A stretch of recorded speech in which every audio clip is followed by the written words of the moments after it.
First, we wanted to align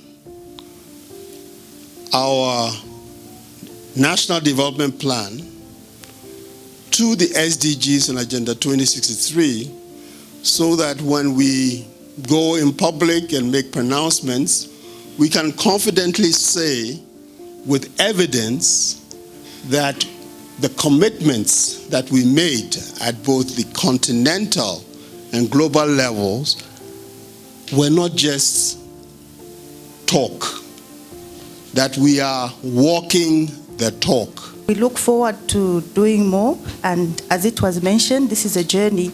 So all of us, we definitely were ready to be part of this journey.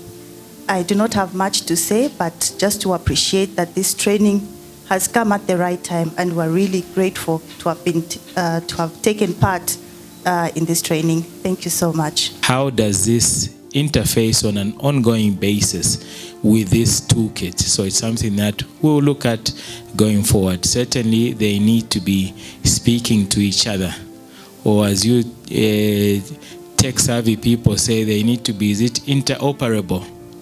And that's the aspiration, that yes, they should be interoperable for ease of reporting nationally and regionally and internationally. So I'd just like to thank all of you for your dedication during this time. Let's think around how going forward, as we continue interfacing, to do more with less.